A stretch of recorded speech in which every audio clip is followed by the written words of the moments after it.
Bienvenue sur Africa 24 dans cette nouvelle édition du 12-15. Voici les titres de l'actualité. Le Front Polisario qui lutte pour l'indépendance du Sahara occidental se dit prêt à discuter directement avec les autorités marocaines. Les deux parties n'ont plus négocié directement depuis l'échec en 2012 d'un cycle de 5 ans de pourparlers. En retard par rapport à ses voisins, l'Algérie adopte un projet de loi pour développer le e-commerce dans le pays. Objectif, encourager la création de richesses tout en développant l'économie numérique. Et puis, en plus des attaques de Boko Haram, les violences intercommunautaires sont un nouveau fléau au Nigeria. Dans le nord du pays, les attaques entre bergers musulmans et agriculteurs chrétiens menacent l'installation des populations. Mais tout d'abord, après 5 ans, après son retrait, la Gambie réintègre le Commonwealth. Le pays avait quitté l'organisation sous le régime de l'ex-président Yahya Jammeh. Ce dernier décrivait le Commonwealth comme néocolonial. L'organisation dénonçait souvent les violations des droits de l'homme en Gambie. Avec cette réintégration, le nouveau président Adama Barrow cherche à améliorer les relations entre la Gambie et les autres membres de l'organisation afin d'obtenir les fonds nécessaires pour lutter contre la pauvreté et le chômage. Vers un nouveau dialogue entre le Maroc et le Sahara occidental, le Front Polisario, qui lutte pour l'indépendance du Sahara, se dit prêt à discuter avec les autorités du royaume chérifien. Il s'agit d'une nouvelle phase de discussion destinée à préparer de nouvelles négociations directes entre les deux parties pour un accord de paix. Corinne Comdem. Ce lundi 5 janvier, le Front Polisario, qui milite pour l'indépendance du Sahara occidental, a déclaré qu'il était prêt pour des négociations directes avec le Maroc sur l'avenir du territoire contesté. Mohamed Salem Ould Salek, ministre des Affaires étrangères de la République arabe sahraoui autoproclamée, qui contrôle une mince bande du territoire, a indiqué qu'une délégation du Polisario avait rencontré à Berlin le 25 janvier l'envoyé des Nations Unies au Sahara occidental, Urs Keller, pour en discuter. C'est une nouvelle phase de discussion visant à préparer une nouvelle phase de négociations directes.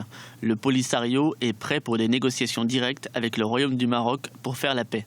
Le Front Polisario et le Maroc se sont battus pour le contrôle du Sahara occidental de 1974 à 1991. Rabat s'emparant du territoire du désert avant un cessez-le-feu négocié par l'ONU dans l'ancienne colonie espagnole. Le royaume chérifien considère le Sahara occidental comme une partie intégrante du Maroc et propose une autonomie pour le territoire riche en ressources. Mais le Front Polisario insiste sur un référendum de l'ONU sur l'indépendance. Les deux parties n'ont pas eu de discussion directe depuis 2012, suite à l'échec d'un cycle de 5 ans de pourparlers. Ce qu'on voit aujourd'hui, c'est que la reprise de la volonté du Polisario, sa volonté de négocier directement avec le Maroc, montre que le réalisme commande en tout cas à sortir de cette impasse-là. Et ce n'est que le début, en tout cas, d'un long processus. On va voir comment le négociateur onusien va pouvoir, qui a beaucoup d'expérience, il a été dans d'autres crises un médiateur efficace. Et je pense que le moment est mûr aujourd'hui de sortir de cette situation et de cet immobilisme, parce que au fond, l'affaire du Sahara occidental est devenu un élément perturbateur dans les relations Maroc-Afrique ou Algérie-Afrique, et on voit que il est aujourd'hui important de trouver une solution. Fin janvier, M. Keller a invité les deux parties en conflit, ainsi que les pays voisins, l'Algérie et la Mauritanie, à prendre part aux discussions. Le Maroc a indiqué qu'il rencontrerait M. Keller, mais sans donner de date précise.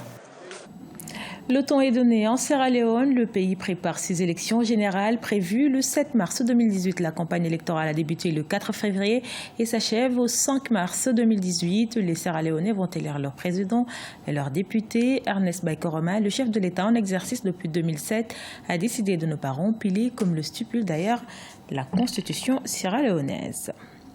L'encadrement du commerce électronique compte désormais parmi les premières priorités de l'Algérie. Mardi 7 février, le projet de loi relatif à cette activité a été présenté à l'Assemblée populaire nationale.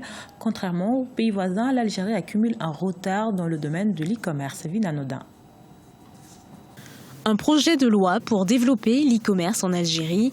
C'est ce qu'a présenté ce mardi 6 février 2018 Ouda Iman Feraoun, ministre de la Poste, des Télécommunications, des Technologies et du Numérique.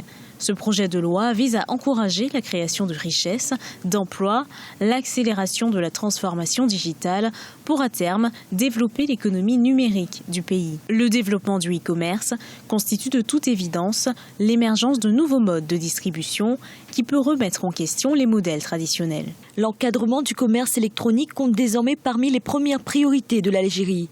Les citoyens, de même que les opérateurs économiques, ont grandement besoin d'une plateforme juridique susceptible de développer le commerce électronique.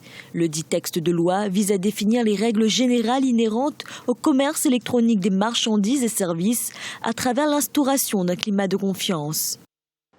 L'Algérie, contrairement aux pays voisins, accumule un retard dans le domaine de l'e-commerce. Selon la ministre, l'activité du commerce électronique fait l'objet d'une demande pressante par les différents intervenants dans la sphère économique. Le projet de loi a déjà été adopté en octobre dernier par le Conseil des ministres. Actuellement, il se limite au paiement des factures d'électricité, de gaz, d'eau, ainsi que certains services d'assurance. Du continent africain en matière de numérique. En même temps que ces avancées que l'on peut voir en Afrique, ou même en Afrique du Nord, se doit d'avoir une puissance sur le domaine numérique. Elle a toujours voulu, parce que la jeunesse algérienne est friand de ces domaines, qui est le digital, qui est les réseaux sociaux, et aussi dans le domaine numérique, les avancées que l'on peut retrouver sur des on va dire machines, que ce soit ménagères ou hi-fi ou d'autres technologiques. Alors, en tout cas, le gouvernement aujourd'hui se veut être un fer de lance du continent africain en matière de numérique. La première conséquence de l'émergence de la vente en ligne est de faciliter la recherche d'informations pour le consommateur. Le passage au commerce électronique constitue un vrai moteur de relance pour l'économie algérienne. Forte tension sociale au Tchad, la société civile a appelé à mener des marches pacifiques dans plusieurs villes du pays pour dénoncer la mauvaise gouvernance. Baptisée le jeudi de la colère, cette initiative est interdite par les autorités. Mardi 6 février, les forces de l'ordre ont dispersé des rassemblements à N'Djamena, la capitale. 10 partis politiques ayant soutenu cette initiative ont également été suspendus. La montée des violences communautaires provoque le déplacement de nombreuses personnes au Nigeria après les attaques de Boko Haram et la sécheresse. Les attaques entre bergers peuls musulmans et chrétiens agriculteurs est un autre fléau social qui menace l'installation des populations dans leur zone d'habitation. Aïssatou Diamanka Besland. Au Nigeria, les troubles sociaux ont provoqué le déplacement de plusieurs personnes. Le camp de Sainte-Thérèse, au nord du pays, dans l'état d'Adamawa, accueille les déplacés tous les jours. Marie-Danielle, âgée de 40 ans, est arrivée dans le camp le mois de juillet 2017. Avec ses 7 enfants, son village a été attaqué 2 fois par des bergers. Je m'étais réveillée tôt ce matin-là pour faire à manger à mes enfants avant la messe, puis j'ai entendu des gens crier dehors. J'ai commencé à me demander ce qui se passait parce qu'il n'y avait aucun bruit de coup de feu. J'ai alors dit à ma fille de s'enfuir avec les plus petits vers la rivière. Je suis rentrée chez moi en courant et j'ai verrouillé mes portes. Quand je suis rentrée au village, tout le monde avait fui, sauf mon bébé et moi. Je suis alors allée à la rivière avec mon bébé au dos. Heureusement, j'ai pu nager. Je n'ai pas revu mon mari depuis. Les populations fuient non seulement à cause de l'avancée du désert dans le nord, le changement climatique qui épuise et assèche les terres fertiles, mais également les opérations meurtrières du secte radical Boko Haram. Aujourd'hui, ce sont les attaques des bergers qui menacent la population et la stabilité dans cette partie du nord du Nigeria. Dans ce conflit entre agriculteurs et bergers, nous avons coordonné plusieurs activités de prise de conscience pour pouvoir agir lorsqu'un problème survient.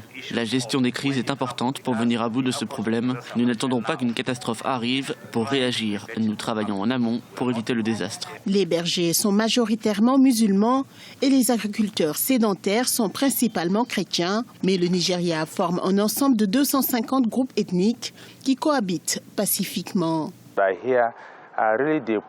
La plupart de ceux qui sont ici sont vraiment très pauvres. Ils n'ont aucune relation, ils ne connaissent personne qui travaille au gouvernement et ils n'ont pas d'autre résidence à part leur maison dans leur village. Ce sont les plus vulnérables et nous avons décidé de leur porter secours afin qu'ils puissent vivre ici avec l'espoir que dès que la paix sera rétablie dans leur village, ils puissent rentrer chez eux. Durant la première semaine de janvier 2018, 73 personnes ont perdu la vie dans des violences intercommunautaires entre les bergers semi-nomades et les agriculteurs dans l'état de Benoué, l'un des plus touchés par les affrontements. Ce journal a été réalisé par l'ensemble de la rédaction. Merci pour votre fidélité. Dans un instant, une nouvelle édition de l'actualité sur Africa 24.